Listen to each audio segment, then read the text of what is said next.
കർത്താവേ, നിന്റെ തിരുമുൻപാടുന്ന വലതുകരം അണിപ്രതാടുന്ന അത്ഭുതകരം തൈറോയ്ഡ് രോഗികളുടെ മേൽ തൊണ്ടയിൽ വെക്കണമെന്ന് പ്രാർത്ഥിക്കുന്നു. തൊണ്ടയിൽ തൈറോയ്ഡ് രോഗങ്ങളുള്ളവരെ, തൈറോയ്ഡ് ക്യാൻസർ ഉള്ളവരെ കർത്താവേ, അതുപോലെ തന്നെ കർത്താവേ ടോൺസൈറ്റ് രോഗികൾ, സ്പോണ്ടിലോസിസ് രോഗികൾ, പിൻകഴുത്തിന് വേദനയുള്ളവരെ, ഇടുപ്പലിന് വേദനയുള്ളവരെ, എല്ലാ സന്ധിബന്ധങ്ങളും കർത്താവിൻ്റെ രക്തം നിറയട്ടെ. എല്ലാ മാംസപേശികളും കർത്താവിൻ്റെ രക്തം നിറയട്ടെ. കർത്താവേ, ബ്രസ്റ്റ് ക്യാൻസർ മൂലം കർത്താവേ വേദനപ്പെടുന്നവരെ അവരെ നീ സ്പർശിക്കണമെന്ന് പ്രാർത്ഥിക്കുന്നു. നിന്റെ വിശുദ്ധമായ രക്തം ബ്രസ്റ്റിൻ്റെ എല്ലാ കോശങ്ങളിലും പെശുകളിലും കർത്താവിൻ്റെ രക്തം നിറയട്ടെ. ഏറ്റവും വലിയ കീമോയായ കർത്താവിൻ്റെ വിശുദ്ധമായ രക്തത്തെ ക്യാൻസർ രോഗികൾ യേശുനാമത്തിൽ സ്നാനം ചെയ്യപ്പെടട്ടെ. യേശുവിൻ്റെ വിശുദ്ധ രക്തം ഉള്ളം കാലം മുതൽ ഉച്ചവരെ കർത്താവിൻ്റെ രക്തം നിറയട്ടെ. കർത്താവിൻ്റെ രക്തം നിറയട്ടെ. മാരക രോഗങ്ങൾ, തീരവേദികൾ യേശുവിൻ്റെ നാമത്തിൽ സൗഖ്യമാകട്ടെ. ശ്രദ്ധിക്കട്ടെ, ശ്രദ്ധിക്കട്ടെ.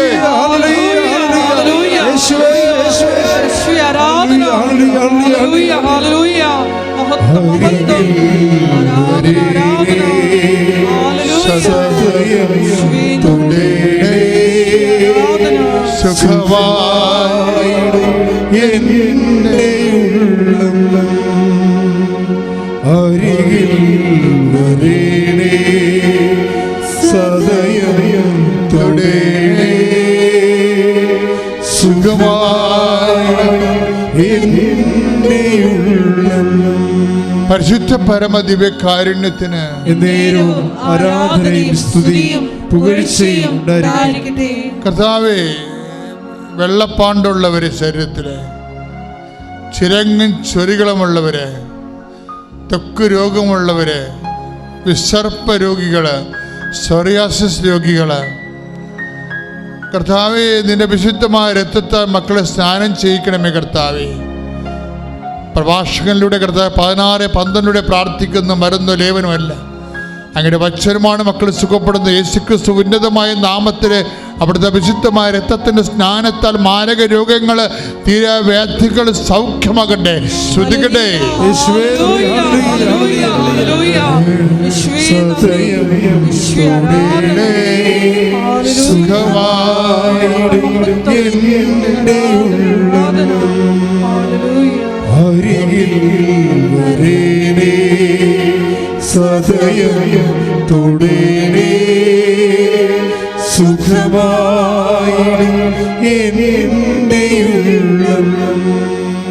ഉദരാശയത്തിൽ വേദനയുള്ളവരെ പൊക്കിൻ്റെ താഴെ കൈവച്ചുകൊണ്ട് പ്രാർത്ഥിച്ചുകൊണ്ടിരിക്കേണ്ടതാണ്.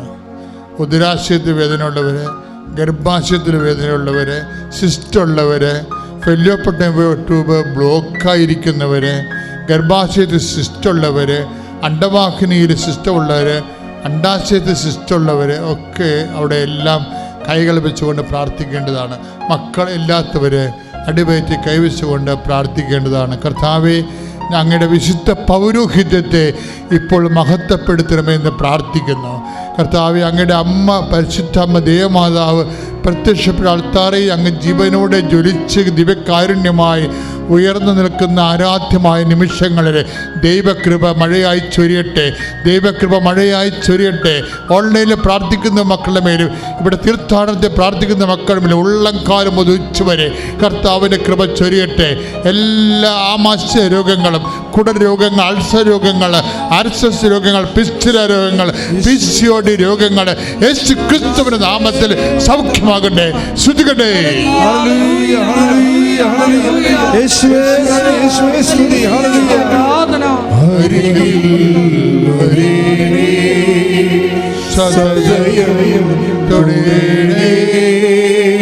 സുഖമായി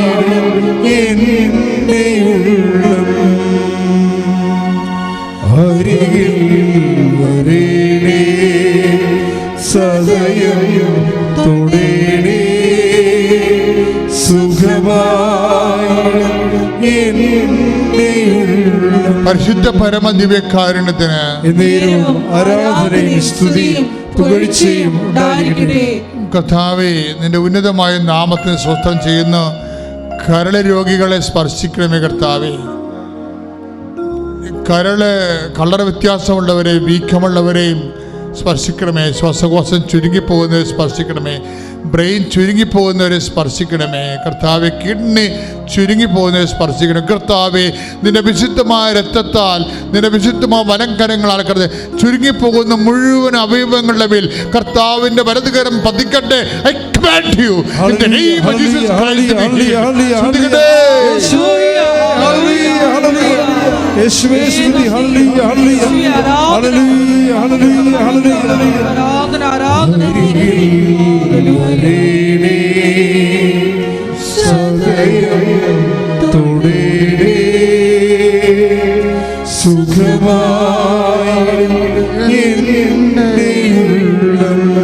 പരിശുദ്ധ പരമ ദിവ്യകാരുണ്യത്തിന് ആരാധനയും സ്തുതിയും പുകഴ്ചയും ഉണ്ടായിരിക്കട്ടെ. പരിശുദ്ധ പരമ ദിവ്യകാരുണ്യത്തിന് ആരാധനയും സ്തുതിയും പുകഴ്ചയും ഉണ്ടായിരിക്കട്ടെ. പരിശുദ്ധ പരമ ദിവ്യകാരുണ്യത്തിന് ആരാധനയും സ്തുതിയും പുകഴ്ചയും. അച്ഛനിലൂടെ എൻ്റെ സഹോദരൻ കേട്ടുകൊണ്ടിരിക്കുന്നത് എന്താണ്?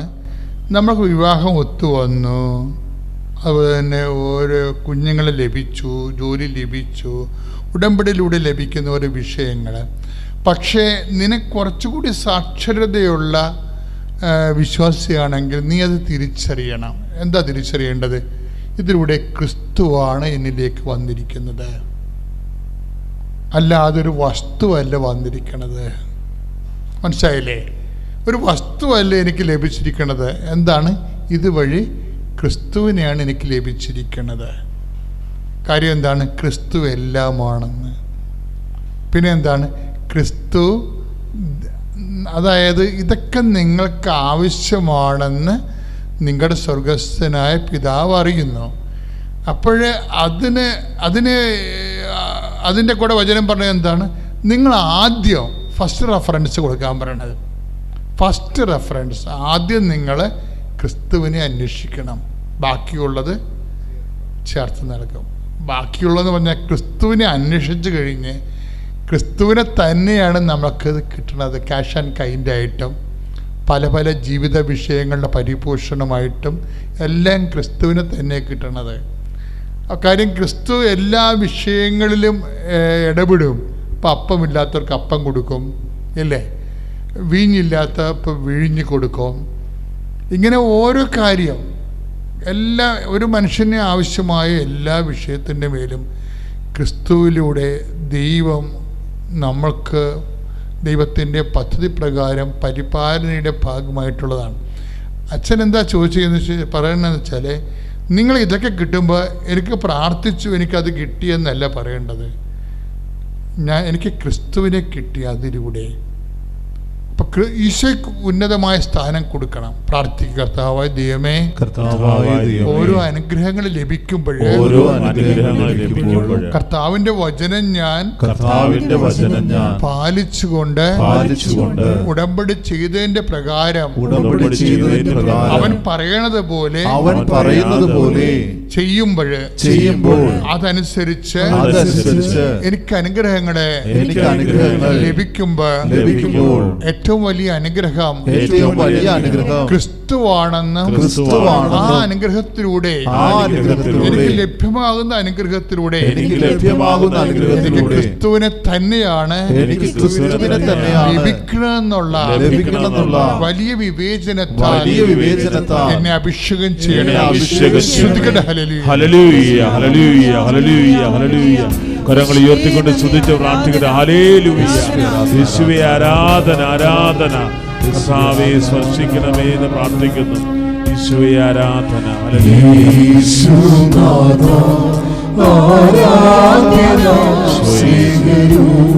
യേശുവേ സ്പർശിക്കണമേ.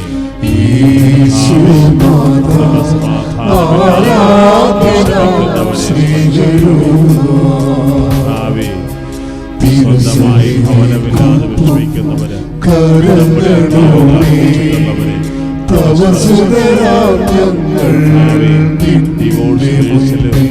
അകപ്പെട്ടിരിക്കുന്നവരെ സങ്കടങ്ങൾ സമർപ്പിച്ചിട്ടുള്ളവരെ സ്പർശിക്കണമേ.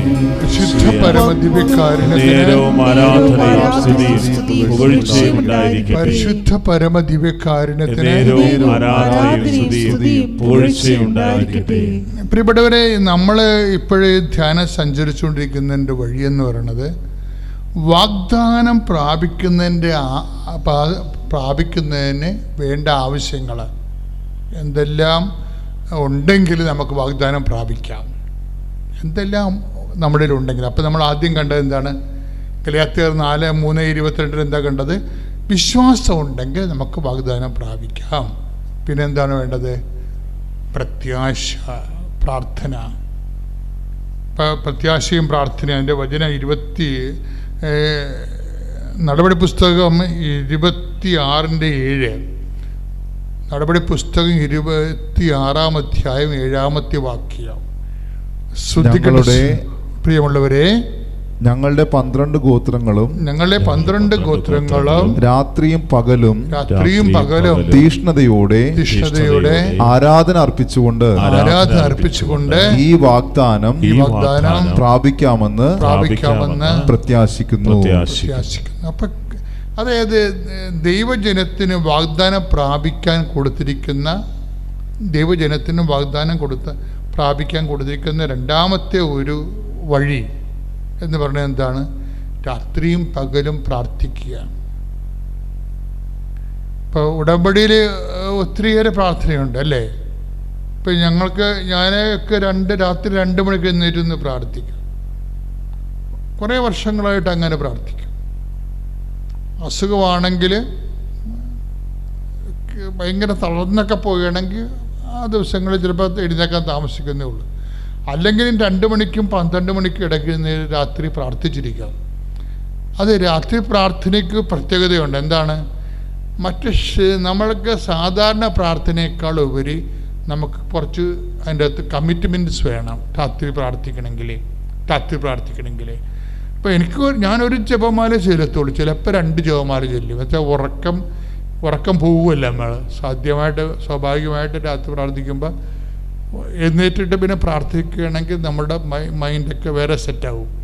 ആ ഉറക്കം പോയി കഴിഞ്ഞാൽ പിന്നെ അപ്പോൾ നമുക്ക് ഒരു പ്രാർത്ഥന കൂടി, ഒരു ജപമാല ചെല്ലാനുള്ള സമയം കൂടി കിട്ടും. ചിലപ്പോൾ 2 ജപമാല ചെല്ലും.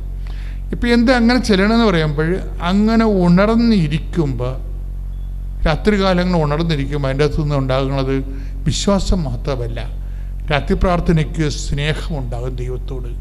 കാര്യം ദൈവവും നമ്മളും മാത്രമേ ഉള്ളവിടെ. 2 വ്യക്തികൾ. ഉടമ്പടി എടുത്ത നീയും ഉടമ്പടിയുടെ കക്ഷിയായിരിക്കണ അടുത്തതാരാണ്? ദൈവമാണ് അല്ലേ? ഉടമ്പടിയുടെ 1-ാം കക്ഷി ദൈവവും 2-ാം കക്ഷി നമ്മളുമാണ്. ഇത് ഉഭയ കക്ഷിയാണ്, അതായത് ബൈലാറ്ററൽ എഗ്രിമെൻ്റാണ്. അപ്പം നമ്മൾ നമ്മുടെ കക്ഷിയുമായിട്ട് കാണുകയാണ്. അപ്പം നിസ്സാര കാര്യമല്ലത്. കാര്യം പകലൊക്കെ ഒത്തിരിയേറെ ആൾക്കാരൊക്കെ അവിടെ ഇവിടെയൊക്കെ നടക്കുകയും വിളിക്കുകയും നമ്മൾ തിരക്കുകയും അന്വേഷിക്കുകയും ചെയ്യുമ്പോഴും രാത്രി ഈ സമയത്ത് ആരും നമ്മളെ വിളിക്കാനില്ല, നമ്മൾ ദൈവത്തിൻ്റെ കൂടെ ഇരിക്കുകയാണ്. അപ്പം ഇപ്പം എന്താ പറഞ്ഞത്? അതാണ് പൗലോസ് പറയണത്. ഈ ആക്സ് നടപടി പുസ്തകം 26:7 ഞങ്ങൾ 12 ഗോത്രങ്ങളാണ്. 12 ഗോത്രങ്ങളും രാത്രിയും പകലും തീഷ്ണതയോടെ ആരാധന അർപ്പിച്ചുകൊണ്ട് ഈ വാഗ്ദാനം പ്രാപിക്കാമെന്ന് പ്രത്യാശിക്കുന്നു. അതാണ് വാഗ്ദാനം പ്രാപിക്കുന്നതിൻ്റെ ഒരു സംഭവം. ഇടതടവില്ലാതെ പ്രാർത്ഥിക്കുക. അപ്പം നിങ്ങൾ ഓർക്കും ഒരു പണിക്കും പോകാതിരുന്ന് പ്രാർത്ഥിക്കുക. അങ്ങനെയല്ല, മനസ്സിലൊരു ഓർമ്മയാണെല്ലാം അല്ലേ? മനുഷ്യന് വേണമെങ്കിൽ ഏത് സമയത്ത് വേണമെങ്കിലും ഓർക്കാം. ഇപ്പം സ്മൃതി കുർബാനയില്ലേ? സ്മൃതി കുർബാന. ഇപ്പം ഞങ്ങൾക്കൊക്കെ ഒരു സ്ഥലത്ത് കുർബാന അർപ്പിക്കാൻ പറ്റാത്തൊരു സാഹചര്യമാണെങ്കിൽ ഓർമ്മയിൽ കർത്താവിൻ്റെ പീഡാസകനങ്ങളെയും അതുപോലെ തന്നെ ആ തിരുവചനങ്ങളെയും ഒക്കെ ഓർമ്മയിൽ കൊണ്ടുവരും. എനിക്ക് സാഹിത്യ അക്കാദമി പഠിക്കുന്ന കാലത്തേക്ക് അങ്ങനെയൊക്കെ സംഭവിച്ചിട്ടുണ്ട്. ഒരു 2 ദിവസങ്ങൾ എനിക്ക് ബലിയർപ്പിക്കാൻ പറ്റാത്തൊരു കണ്ടീഷൻ. അവിടെ കുർബാന അർപ്പിക്കാൻ പറ്റിയ യോഗ്യതയുള്ള സ്ഥലമല്ല. അങ്ങനെയുള്ള സ്ഥലങ്ങളൊക്കെ അപൂർവമല്ലേ? അപ്പം അങ്ങനെ വരുമ്പോൾ നമ്മൾ എന്ത് ചെയ്യും? ആ ബൈബിൾ ഭാഗങ്ങളെല്ലാം വായിക്കും. ആ സമയത്തിരുന്നുണ്ട് കർത്താവിൻ്റെ പീഡാസകനത്തിൻ്റെയും കുർബാന സ്ഥാപനത്തിൻ്റെയും വചനങ്ങളെ. ഇപ്പം എന്താണ് കാര്യം? കർത്താവിനറിയാം സിറ്റുവേഷൻസ് എന്താണെന്ന്. പക്ഷെ നമുക്ക് ആ ഒരു ആഗ്രഹമുണ്ട്, ഉള്ളിലുള്ള ആഗ്രഹമുണ്ട്. അപ്പം ഞാൻ ആ സമയത്ത് ബലിവചനങ്ങളുടെ സമയത്തൊക്കെ മുട്ടേ നിൽക്കും. ഇവിടെ ഞാൻ ബെഡ്റൂമിൽ മുട്ടേ നിൽക്കും. അതെന്താ വെച്ചാൽ എന്താ സംഭവിച്ചാൽ അപ്പോഴാരെ കാണിക്കാനാണ് ആ മുട്ടേ നിൽക്കുന്നത്? ദൈവത്തെ കാണിക്കാനാണ്. എന്താ കാര്യം? ഞാനും ദൈവവും മാത്രമേ എൻ്റെ മുറിയിലുള്ളൂ, ഈശോയും മാത്രമേ ഉള്ളൂ. പക്ഷേ എൻ്റെ ആ സ്വകാര്യതയിൽ ഏറ്റവും പ്രധാനപ്പെട്ട ആൾ എൻ്റെ ദൈവം തന്നെയാണ്. ഇതാണ് വിഷയം എന്നത്.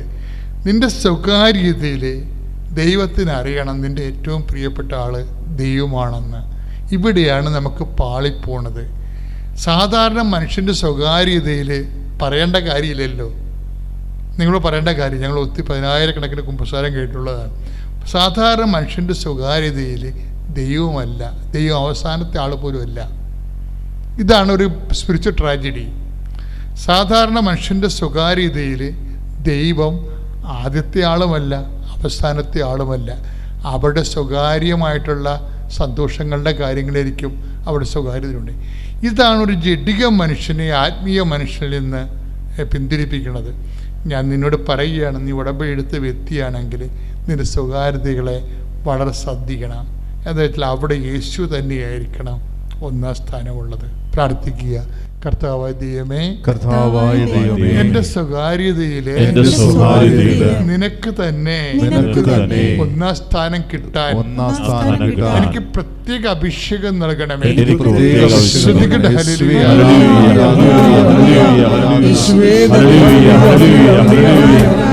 ഉയർത്തിക്കൊണ്ട് ശ്രദ്ധിക്കട്ടെ. ഹല്ലേലൂയ. ഈശോയെ ആരാധന. കർത്താവായ ദൈവമേ, ഞങ്ങളങ്ങേ സ്തുതിച്ച് പ്രാർത്ഥിക്കുന്നു. കർത്താവേ, കുടുംബങ്ങളെ സമർപ്പിക്കുന്നു, മക്കളെ സമർപ്പിക്കുന്നു, ജീവിത ദുരിതങ്ങളെ സമർപ്പിക്കുന്നു, കടഭാരങ്ങളെ സമർപ്പിക്കുന്നു, കുടുംബ സമാധാനമില്ലാത്ത അവസ്ഥകളെ സമർപ്പിച്ച് പ്രാർത്ഥിക്കുന്നു.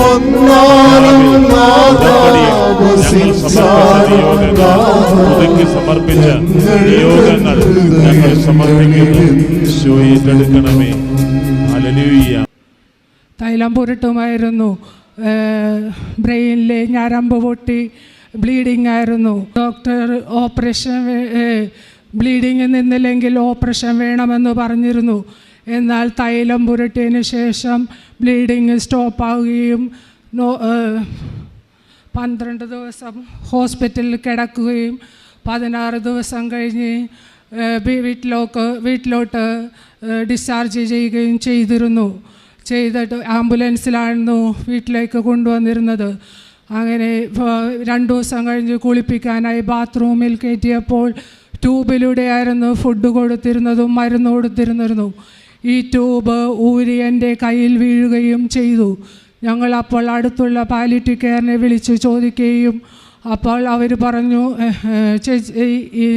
ഈ ഫുഡ് ട്യൂബ് വീണു പോയതല്ലേ, നമുക്ക് മിക്സിയിലടിച്ച് കഞ്ഞി കൊടുക്കാൻ പറഞ്ഞു. ഞാനങ്ങനെ കഞ്ഞി മിക്സിയിലടിച്ച് സ്പൂണിൽ കോരി കൊടുക്കുകയും ചെയ്തു. അങ്ങനെ 1/2 മണിക്കൂർ വെയിറ്റ് ചെയ്തപ്പോൾ നോർമൽ, വേറെ കുഴപ്പമൊന്നുമില്ലായിരുന്നു. പിന്നെ ഞങ്ങൾ മരുന്നും ഫുഡും നോർമൽ ഇങ്ങനെ വാരി കൊടുത്തു. പിന്നെ ആ മാസം ടെസ്റ്റിന് പോയപ്പോൾ എല്ലാം നോർമലാണെന്ന് പറയും. പിന്നീടുള്ള മാസങ്ങളിലെല്ലാം ടെസ്റ്റുകൾ നോർമലാകുകയും ചെയ്തിരുന്നു. പിന്നെ കുളിക്കുന്ന സമയത്ത് ഞാൻ എല്ലാ ദിവസവും വിശ്വാസ പ്രമാണം ചൊല്ലി തൈലം ശരീരത്ത് പുരട്ടുമായിരുന്നു. ഹോസ്പിറ്റലിൽ ചെന്നപ്പോൾ ഡോക്ടർമാർ കണ്ടപ്പോൾ പറഞ്ഞു, ഇത് മിറാക്കിളാണെന്ന് പറഞ്ഞു. അങ്ങനെ എൻ്റെ ഹസ്ബൻഡ് ഇരുന്നാൽ വീണു പോകുന്ന ഹസ്ബൻഡ് ഇത്രയും മാസങ്ങൾ കൊണ്ട് ഇങ്ങനെയായി. ഇത് പരിശുദ്ധ അമ്മ തന്ന അനുഗ്രഹമാണെന്ന് ഞാൻ വിശ്വസിക്കുന്നു. ഇത്രയും അനുഗ്രഹങ്ങൾ തന്ന അമ്മ മാതാവിനും തിരുകുമാരനും 1000 നന്ദി. എൻ്റെ പേര് സോമിയ ജോയ്. ഇരിങ്ങാലക്കുട രൂപത ആനന്ദപുരം ഇടവകയിൽ നിന്നാണ് ഞാൻ വരുന്നത്. ഞാനിവിടെ ഉടമ്പടി എടുത്തത് 2022 ജൂൺ 22-നാണ് ഞാൻ ഉടമ്പടി എടുത്തത്. ഞാനിവിടെ ഇപ്പോൾ സാക്ഷ്യം പറയുന്നത് എൻ്റെ ചേച്ചിക്ക് വേണ്ടിയാണ്. എൻ്റെ ചേച്ചിക്ക് സ്പൈനൽ കോഡിൽ ഒരു ഗ്രോത്ത് ഉണ്ടായിരുന്നു. അതൊരു സർജറി കഴിഞ്ഞിട്ട് 1 വർഷമായിട്ടുണ്ട്. ഇപ്പോൾ നടക്കാനൊന്നും പറ്റാതെ ഒരാളുടെ സഹായമില്ലാതെ നടക്കാൻ പറ്റാത്ത അവസ്ഥയിലാണ്. അപ്പോൾ ഈ 1 വർഷം ആവേണ്ട സമയത്ത് ആൾക്ക് യൂറിനിൽ ഇൻഫെക്ഷൻ വന്നു, പനി, അങ്ങനെ കുറച്ച് പ്രശ്നങ്ങളൊക്കെ വന്നു. അപ്പോൾ അടുത്തുള്ളൊരു ഡോക്ടറെ അടുത്തേക്ക് പോയി. അപ്പോൾ ടെസ്റ്റ് ചെയ്തപ്പോൾ കിഡ്നി ഒരെണ്ണം വീക്കാണെന്നാണ് ഡോക്ടർ പറഞ്ഞത്. അപ്പോൾ ഞങ്ങൾ ആകെ തകർന്നു പോയി. കാരണം നടക്കാൻ പറ്റാത്തൊരു അവസ്ഥയിലിരിക്കുന്ന ഒരാൾക്ക് കിഡ്നി വീക്കും കൂടി ആയി കഴിഞ്ഞാൽ അപ്പോൾ ആകെ തകർന്നു പോയൊരവസ്ഥയിലായിരുന്നു. അപ്പോൾ ഒരാഴ്ചത്തെ ട്രീറ്റ്മെൻറ്റ് ഇവിടെ നടത്തിയിട്ട് നമുക്കൊന്നുകൂടിയും ടെസ്റ്റ് ചെയ്ത് നോക്കാമെന്നവർ പറഞ്ഞ് അവിടെ അഡ്മിറ്റ് ചെയ്തു. അപ്പോൾ ക്രിയാറ്റിൻ്റെ ലെവൽ 6 ആയിരുന്നു അവിടെ അഡ്മിറ്റ് ചെയ്തപ്പോൾ. അപ്പോൾ അന്ന് മുതൽ ഒരു 5 ദിവസത്തെ ആൻറ്റിബയോട്ടിക് കണ്ടിന്യൂസ് ആയിട്ട് കഴിക്കാൻ പറഞ്ഞ് അവിടെ അഡ്മിറ്റ് ചെയ്തു. അന്ന് മുതൽ ഞങ്ങൾ പ്രാർത്ഥിച്ചു തുടങ്ങി. മാതാവിൻ്റെ ഉടമ്പടി തൈലം എൻ്റെ അടിവയറ്റിലും ചേച്ചിയുടെ അടിവയറ്റിലും പുരട്ടി ഞാൻ പ്രാർത്ഥിച്ചു. അമ്മ മാതാവേ, എൻ്റെ ചേച്ചിക്ക് കിഡ്നിക്ക് യാതൊരു തകരാറും വരാതെ ക്രിയാറ്റിൻ്റെ ലെവൽ നോർമലായിട്ട് വരികയാണെങ്കിൽ ഞാൻ അമ്മ മാതാവിൻ്റെ ഈ പ്രത്യക്ഷപ്പെട്ട അൾത്താരയിൽ വന്ന് സാക്ഷ്യം പറയാമെന്ന് നേർന്നിരുന്നു. ക്രിയാറ്റിൻ്റെ ലെവൽ 6 ആയിരുന്നു. അപ്പോൾ ഞാൻ ഒരാഴ്ച അവിടെ കഴിഞ്ഞപ്പോൾ 5 ദിവസം കഴിഞ്ഞപ്പോൾ അവർ വീണ്ടും ടെസ്റ്റ് ചെയ്തപ്പോൾ കിഡ്നിക്ക് അങ്ങനെ തന്നെയായിരുന്നു, വേറെ മാറ്റങ്ങളൊന്നും സംഭവിച്ചിട്ടില്ല. ക്രിയാറ്റിൻ്റെ ലെവൽ 3 ആയിട്ടുണ്ടായിരുന്നുള്ളൂ. അപ്പോൾ അവർ പറഞ്ഞു ഒരു യൂറോളജീനെ കാണുന്നതായിരിക്കും ബെറ്റർ, കാരണം ഞങ്ങൾ വേറെ യൂറോളജിക്ക് റെഫർ ചെയ്യാമെന്ന് പറഞ്ഞു. അപ്പോൾ ആൾക്ക് സർജറി കഴിഞ്ഞത് അമൃത ഹോസ്പിറ്റലിലായിരുന്നു. അപ്പോൾ ഞങ്ങൾ അങ്ങോട്ട് തന്നെ കൊണ്ടുപോകാമെന്ന് പറഞ്ഞിട്ട് അമൃത ഹോസ്പിറ്റലിലേക്ക് ഞങ്ങൾ കൊണ്ടുപോയി. അമൃത ഹോസ്പിറ്റലിലേക്ക് കൊണ്ടുപോയപ്പോൾ അവിടുത്തെ ഡോക്ടർ പറഞ്ഞു ടെസ്റ്റുകളൊക്കെ നമുക്ക് കഴിക്കാം, ടെസ്റ്റുകൾ കഴിച്ചിട്ട് നമുക്ക് എന്തിട്ട് വേണ്ടതെന്നുണ്ടെങ്കിൽ ചെയ്യാമെന്ന് പറഞ്ഞു. അപ്പോൾ ആൾക്ക് നടക്കാൻ പറ്റാത്തതുകൊണ്ട് സ്കാനിങ്ങിനായാലും എക്സ്റേക്കായാലും ഒരാളുടെ ഹെൽപ്പ് എന്തായാലും ആവശ്യമാണ്. അതുകൊണ്ട് ഞാൻ എക്സ്റേക്ക് പോകുമ്പോഴും സ്കാനിങ്ങിന് പോകുമ്പോഴും ഞാൻ ചേച്ചിയുടെ കൂടെ പോവായിരുന്നു. കാശുരൂപം എൻ്റെ കയ്യിൽ എവിടേക്ക് പോകുമ്പോഴും ആ കാശുരൂപം വെച്ചിട്ട് ഞാൻ പോവാറുള്ളൂ. ആ കാശുരൂപം ഞാൻ എക്സ്റേ റൂമിൽ കയറ്റും, സ്കാനിങ്ങിന് ചെയ്തിട്ട് ചേച്ചിയുടെ ഏതെങ്കിലും ഒരു ശരീരത്തിൻ്റെ ഭാഗത്ത് ഞാൻ ആ കാശുരൂപം വെച്ചിട്ട് ഞാൻ അവിടെ നിൽക്കാറുള്ളൂ. ആ സ്കാനിങ് കഴിഞ്ഞു, എക്സ്റേ അങ്ങനത്തെ ഇതുകളൊക്കെ കഴിഞ്ഞു. പിന്നെ ബ്ലഡ് ടെസ്റ്റ് ചെയ്തു, യൂറിൻ ടെസ്റ്റ് ചെയ്തു, എല്ലാ ടെസ്റ്റുകളും കഴിഞ്ഞു. പിറ്റേ ദിവസമാണ് ഞങ്ങൾക്ക് റിസൾട്ട് കിട്ടിയത്. അപ്പോൾ ഞങ്ങൾക്ക് വിശ്വസിക്കാൻ കൂടി പറ്റുന്നുണ്ടായിരുന്നില്ല. കിഡ്നിക്ക് യാതൊരുവിധ കംപ്ലൈൻറ്റും ഇല്ല. ക്രിയാറ്റിൻ്റെ ലെവൽ 1 ആയി. പിന്നെ യൂറിൻ ഇൻഫെക്ഷൻ കംപ്ലീറ്റ് മാറി. വേറൊരു കുഴപ്പം കൂടി ഇല്ലാതെ മാതാവ് ഞങ്ങളെ അനുഗ്രഹിച്ചു. അതുകൂടാതെ ആൾ പറഞ്ഞു ഈ 2-3 മാസത്തോളം ട്യൂബ് ഇടേണ്ടി വരും യൂറിൻ പോകാനായിട്ട്. അത് നോർമലായിട്ട് വരണമെങ്കിൽ ഇത്തിരി കാലം എടുക്കുമെന്നാണ് പറഞ്ഞത്. ട്യൂബ് ഇട്ടിട്ട് തന്നെയാണ് ഞങ്ങൾ ഹോസ്പിറ്റലിൽ നിന്ന് വീട്ടിലേക്ക് പോകുന്നത്. പക്ഷേ 3 ദിവസം കഴിഞ്ഞു. 3 ദിവസത്തിൻ്റെ എല്ലാ ദിവസവും ഞാൻ കാലത്തും വൈകിട്ടും ഞങ്ങൾ പ്രാർത്ഥന എത്തിക്കുമ്പോൾ ഞാൻ എൻ്റെ അടിവയറ്റിൽ എൻ്റെ ചേച്ചീനെ മനസ്സിൽ വിചാരിച്ച് ഞാൻ ഉടമ്പടി തൈലം 3-4 ദിവസം ഞാൻ പറ്റുമായിരുന്നു, കാലത്തും വൈകിട്ടും. 4ാമത്തെ ദിവസം വൈകുന്നേരം ആയപ്പോൾ ചേച്ചി എന്നെ വിളിച്ചു പറഞ്ഞു ട്യൂബൊന്നും ഇടാണ്ട് എനിക്ക് നോർമലായിട്ട് യൂറിൻ പോയി തുടങ്ങി.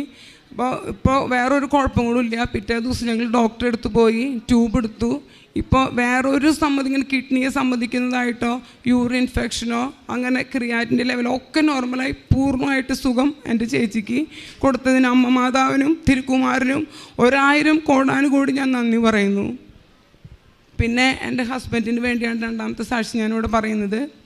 എൻ്റെ ഹസ്ബൻഡിന് ഒരു കച്ചവടമായിരുന്നു. ആൾ ഗൾഫിലായിരുന്നു. അപ്പോൾ അവിടെ വെച്ച് ബ്ലോക്ക് വന്നിട്ട് പിന്നെ നാട്ടിലേക്ക് വന്നതാണ്. നാട്ടിലേക്ക് വന്ന് ഇവിടെ ഒരു കച്ചവടമൊക്കെ തുടങ്ങി. കച്ചവടത്തിൽ വലിയ ലാഭമോ അങ്ങനത്തെ വലിയ ഉയർന്നതൊന്നും ഉണ്ടായിരുന്നില്ല. അപ്പോൾ ഞാൻ മാതാവിൻ്റെ അടുത്ത് പ്രാർത്ഥിച്ചായിരുന്നു കടബാധ്യതകളൊന്നും വരാതെ എൻ്റെ ഹസ്ബൻഡിന് കച്ചവടത്തിൽ ഉയർച്ച കൊടുക്കാൻ പ്രാർത്ഥിച്ചായിരുന്നു. അപ്പോൾ ആദ്യമൊക്കെ ഞാനിവിടെ കൃപാസനത്തിലേക്ക് വരുമ്പോഴും ആളെന്നോടൊന്ന് ചോദിക്കുകയോ പറയുകയൊന്നും ഉണ്ടായിരുന്നില്ല. ഞാൻ വരും പ്രാർത്ഥിക്കും, അതിൻ്റെ കാര്യങ്ങളൊക്കെ പറയുമായിരുന്നുള്ളൂ. 2-3-4 മാസം കഴിഞ്ഞപ്പോൾ ആൾ തന്നെ ഇങ്ങോട്ട് കൃപാസനത്തിലെ മാതാവിനെ കുറിച്ച് അതിനെ തൊട്ട് പ്രാർത്ഥിക്കാനും അതിനോട് കൂടുതൽ അടുക്കാനും തുടങ്ങി. ഇവിടെ ഞായറാഴ്ചകളിൽ ഒരുവിധ ഞായറാഴ്ചകളിലൊക്കെ ആളിവിടെ വരാനും അമ്മയുടെ തിരുസ്വരൂപം മേശയമ വെച്ച് പ്രാർത്ഥിക്കാനും മേശവലിപ്പിലിട്ട് അമ്മയുടെ തിരുസ്വരൂപം മേശവലിപ്പിലിട്ട് പ്രാർത്ഥിക്കാനും തുടങ്ങിയതിനെ തുടർന്ന് എൻ്റെ കടബാധ്യതകളൊക്കെ ഒരുവിധം മാറി വരാനും എനിക്ക് ദൈവം മാതാവും ഒരുപാട് അനുഗ്രഹിച്ചു. നന്ദി പറയുന്നു. ഈശോമിശിഹായ്ക്ക് സ്തുതിയായിരിക്കട്ടെ. എൻ്റെ പേര് ജെയ്സൺ. ഞാൻ വരുന്നത് കുറുമ്പനാടം അസംഷൻ ഇടവകയിൽ നിന്നാണ്. 2022 ഓഗസ്റ്റ് മാസത്തിലാണ് ഞാൻ ആദ്യമായിട്ട് ഉടമ്പടി എടുക്കുന്നത്. അന്ന് വൈഫിൻ്റെ OET പരീക്ഷ പാസ്സാകുന്നതിന് എനിക്കൊരു വിദേശ ജോലിക്ക് വേണ്ടിയിട്ടായിരുന്നു ഉടമ്പടി എടുത്തിരുന്നത്. അത് 2017 ഗൾഫിലെ ജോലി നഷ്ടപ്പെട്ടിട്ട് തുടർച്ചയായി ഇപ്പോൾ 6 വർഷങ്ങളായിട്ടൊരു വിദേശ ജോലിക്ക് പരിശ്രമിച്ചുകൊണ്ടിരിക്കുന്ന ആളായിരുന്നു ഞാൻ അതിനിടയ്ക്ക് പോകാത്ത ഇൻ്റർവ്യൂകളുമില്ല, ചെല്ലാത്ത സ്ഥലങ്ങളുമില്ല. ഇതിനിടയ്ക്ക് ഒരു തവണ പോളണ്ടിൻ്റെ ഇൻ്റർവ്യൂ എല്ലാം പാസ്സായി അതിൻ്റെ വിസയ്ക്കുള്ള എല്ലാം കൊടുത്തു കഴിഞ്ഞപ്പം അത് കൊറോണ കാരണം അത് തള്ളിപ്പോയി.